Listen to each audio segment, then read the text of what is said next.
Assalamualaikum warahmatullahi wabarakatuh. Pada segmen yang terakhir ini kita akan lihat mengenai termodinamika larutan. Larutannya adalah larutan temperatur kamar, artinya air yang dilihat. Untuk larutan yang air ini contoh di sini H2SO4, dia akan terreduksi menjadi 2 plus ditambah dengan SO4 2 minus. Cara untuk menghitung aktivitas itu mirip dengan sebelumnya.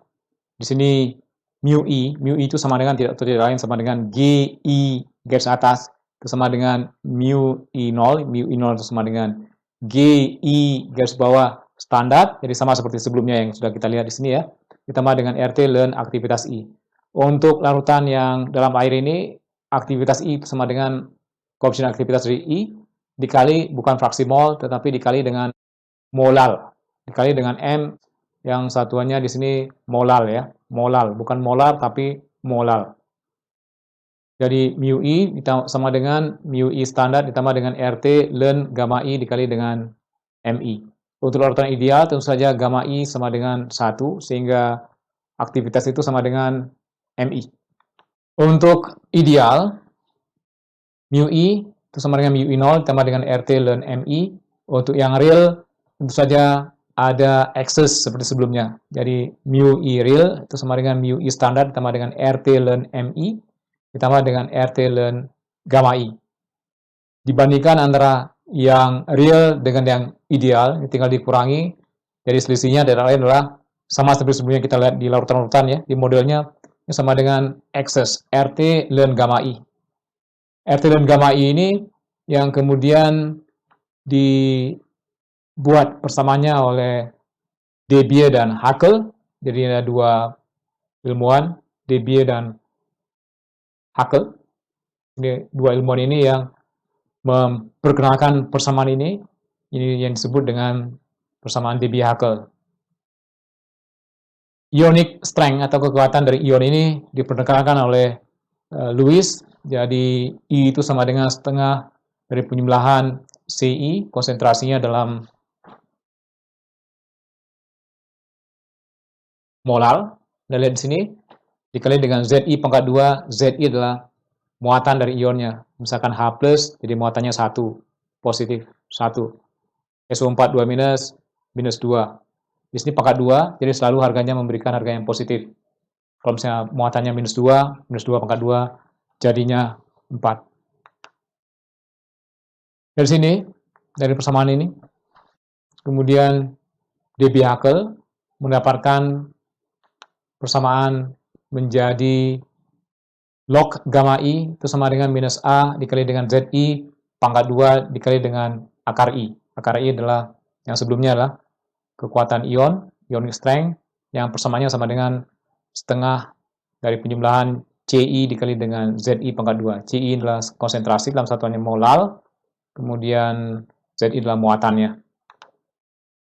Persamaan yang ini yang disebut dengan limiting law itu berlaku untuk kekuatan ion kurang dari 10 pangkat minus 2. Jadi yang pertama perlu dihitung adalah kekuatan ion terlebih dahulu. Kalau misalnya kekuatan ion kurang dari 10 pangkat minus 2, persamaan ini bisa digunakan. Jika kekuatan ionnya lebih besar daripada 10 pangkat minus 2, persamaan ini tidak boleh digunakan. Untuk yang lebih besar daripada 10 pangkat minus 2, Debye-Haeckel menyarankan persamaan seperti di bawah ini. Log gamma I itu sama dengan minus A dikali dengan ZI pangkat 2 dikali dengan akar I dibagi dengan 1 ditambah dengan AI dikali dengan B dikali dengan akar I. B inilah suatu konstanta dan A juga satu konstanta. Jadi A ini sama dengan 0,509, log gamma I itu sama dengan minus 0,509 dikali dengan ZI pangkat 2 dikali dengan akar I. Untuk koefisien aktivitas rata-rata, jadi kalau misalnya H2SO4 ada H+, ada SO4 2 minus. Kalau ini hanya untuk katakanlah H+ saja atau SO4 2 minus saja, ini untuk rata-rata dalam larutan. Menggunakan persamaan yang di bawah, log gamma plus minus artinya ion positif dan ion negatif itu sama dengan minus A dikali dengan muatan dari ion positif dikali dengan muatan dari ion negatif dikali dengan akar I. Oke, ini sudah. Kemudian lebih lanjut lagi disempurnakan oleh Davis. Davis untuk I-nya kurang dari 0,5. Anda lihat di sini I-nya masih kecil. Jadi di sini I-nya masih kecil, I kurang dari 10 pangkat minus 1. Mungkin belum bisa digunakan untuk air laut. Kalau yang ini sudah bisa digunakan untuk air laut. Jadi persamaannya log gamma I itu sama dengan minus A dikali dengan ZI pangkat 2 dikali akar I dibagi dengan 1 ditambah dengan akar I dikurang dengan 0,2 dikali dengan I. Ini untuk yang rata-rata. Di data, kalau misalnya dibutuhkan